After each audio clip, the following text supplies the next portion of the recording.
सभी भक्तों को हरे कृष्णा, ओम नमः शिवाय, हर हर महादेव। जैसे कि आप सब जानते हैं, कल 8 मार्च 2024 बाबा भोलेनाथ का पावन पवित्र त्योहार महाशिवरात्रि। कल बाबा भोलेनाथ का विवाह उत्सव, और मैं 2-3 दिन से देख रहा था काफ़ी भक्तों को कभी बाबा के हल्दी की रीत की वीडियोस बना के डाल रहे हैं, कभी कुछ डाल रहे हैं। इतना आनंदित ये जो समय है, मैं आप सबसे गणना नहीं कर सकता। तो आज मैं आप सबके मध्य में एक बहुत सुंदर विषय लेकर आया हूँ। इतनी सुंदर विषय लेकर आया हूँ मैं। कल जो शिवरात्रि का त्योहार है, उस दिन हमें क्या करना चाहिए, ऐसा हम क्या करें जिसके करने से हमें गुरु भक्ति प्राप्त हो, हमें परमात्मा भक्ति प्राप्त हो, निरोगी काया हो, और आध्यात्मिक, या जैसे बहुत भक्त लोग कहते हैं हमसे कि गुरुदेव भजन करते हैं, पूजा करते हैं, मन नहीं लगता है, या मन स्थिर नहीं रह पाता है, या जैसे ही पूजा में बैठते हैं तो आलस्य आता है, उबासी आती हैं, तो हमें कल क्या करना चाहिए। कल का इतना पावन पवित्र त्योहार है, इतना पावन पवित्र एक शुभ दिन है हमारे लिए। साधना प्राप्ति करने वाले उपासकों के लिए, गुरु भक्ति करने वाले शिष्यों के लिए, इष्ट देवता को मनाने वाले भक्तों के लिए, या अपने आप को जानने वाले उपासकों के लिए कल का बड़ा पावन पवित्र दिन है। आपको करना क्या है? आप सब जानते हैं, मानव शरीर के अंदर शिव का वास है, शिवलिंग का वास है, शिव वास है। हमारे संपूर्ण शरीर जो है शिव की कृपा से ही चलता है।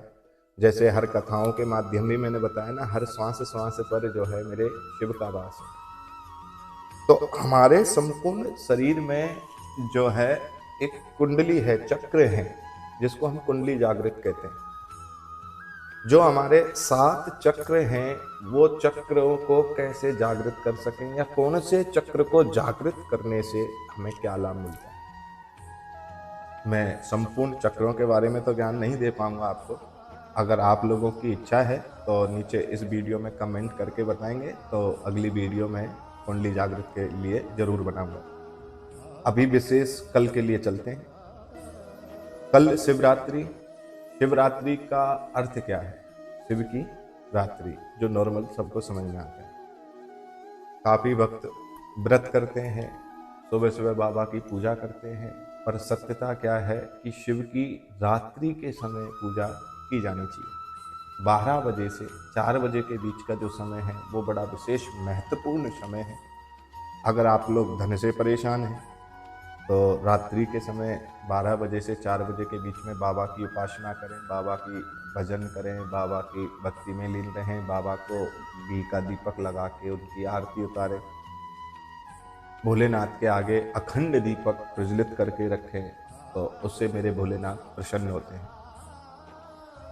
उसके साथ साथ हमारे 2 बहुत महत्वपूर्ण चक्र हैं।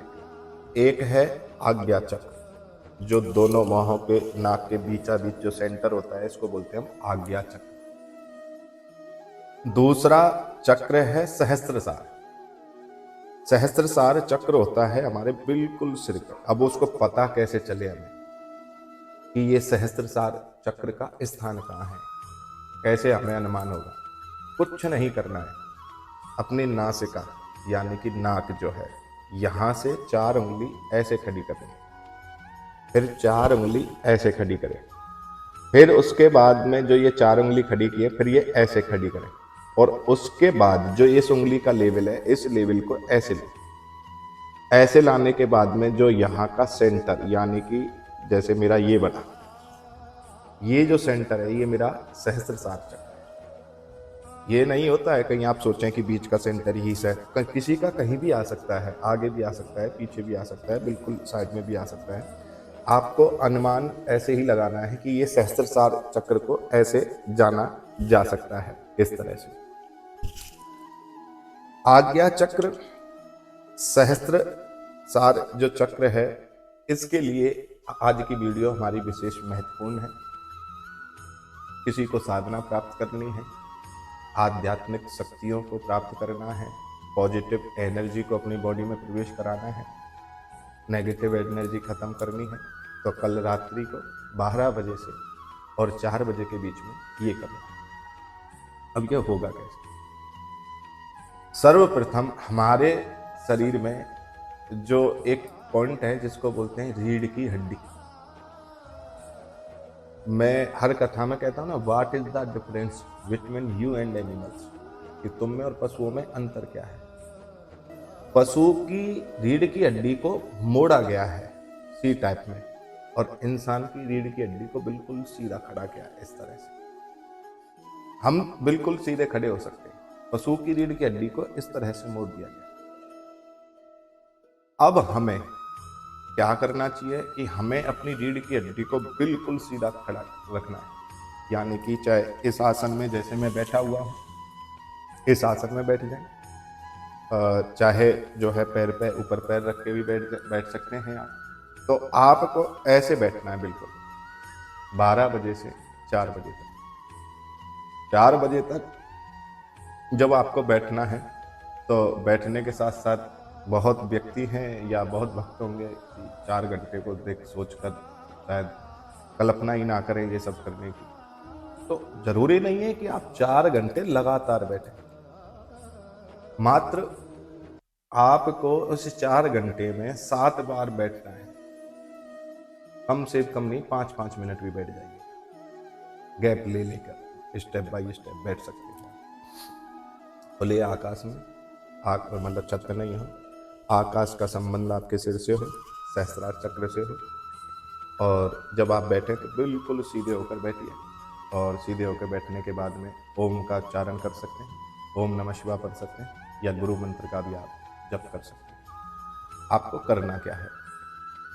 सर्वप्रथम जब आप इस तरह से बैठ जाएंगे, ऐसे बैठने के बाद में आपको कहीं नहीं देखना है, आपको अपने इस नासिका के इस पार्ट को जो है, ये वाला हिस्सा जो है, इस हिस्से पर ध्यान देना है, और ध्यान देने के बाद ओम नमः शिवाय का पाठ करना है।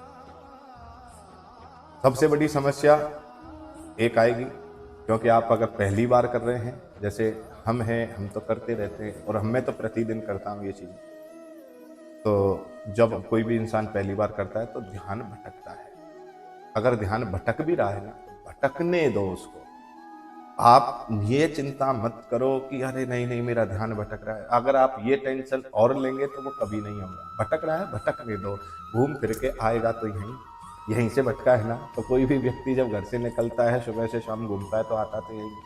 तो आप भटक रहा है, भटकने देना उसको, उसकी ओर से चिंता नहीं करनी आपको। ऐसे बैठिए, इस तरह का भी आसन ले सकते हैं, या ऐसे भी सीधे हाथ रख सकते हैं।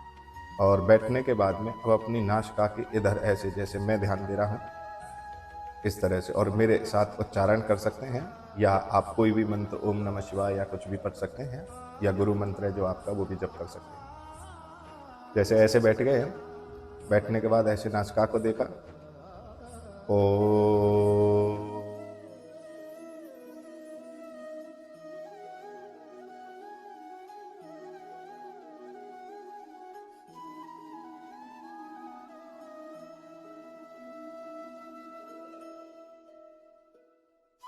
ओ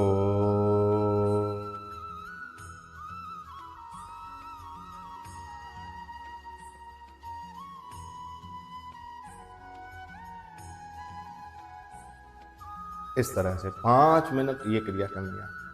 कितनी देर? 5 मिनट।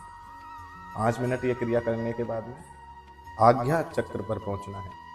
आज्ञा चक्र पर हम कैसे पहुंचेंगे कि हमें ये यहाँ ध्यान देना है बीच में। अब जो पहली बार करते हैं ना, उन लोगों के सिर में दर्द होने की शिकायत हो सकती है। अगर आप कहीं कल पहली बार करें तो आपके सिर में दर्द हो सकता है, पर घबराना नहीं है। जितनी देर हो सके, थोड़ी बहुत देर, जितनी भी देर आप कर सकें, आपको ये करना है। कैसे करेंगे मैं आपको अवगत कराता हूँ। जैसे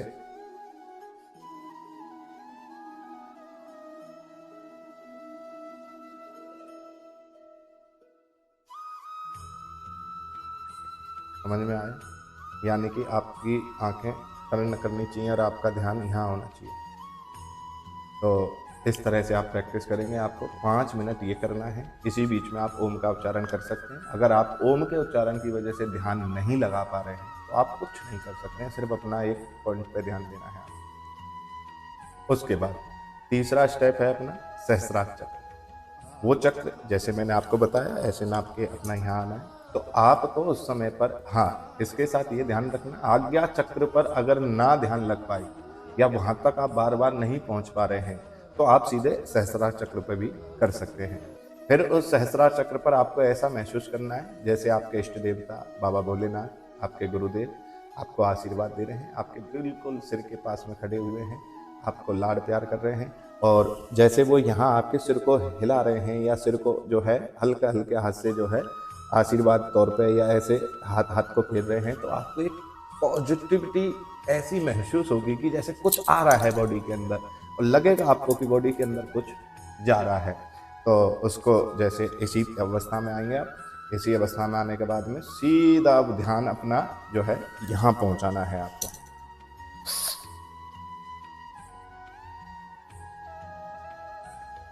ओ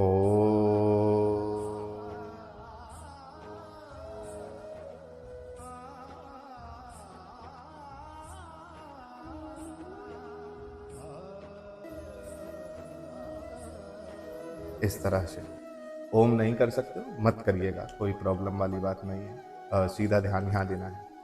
पहले चाहे 1-1 मिनट के लिए हो जाए, चाहे सीधा 5 मिनट भी आप कर सकें। तो 12 से 4 बजे के बीच में ये 7 बार दोहराना है, 5-5 मिनट। 5-5 मिनट आप दोहराएंगे तो आपको तुरंत जो है लाभ मिलेगा। और अगर आप 7 बार ना भी दोहरा पाएँ तो 1-1 मिनट हर 1 घंटे में 7 मिनट तो आप दे ही सकते हैं तीनों चक्रों के लिए। ऐसा करिएगा। ऐसा करने से आप सुबह जब जगेंगे तो आपको एक अलग ही मतलब पॉजिटिविटी अपने अंदर महसूस होगी। एक बाबा का आशीर्वाद होगा, पूजा पाठ, आध्यात्मिक अन्य विद्याओं में रुचि उत्पन्न होगी। तो ऐसा करने से आपको तुरंत लाभ मिलेगा। तो इस वीडियो के माध्यम से आप सबको मेरी यही सूचना है।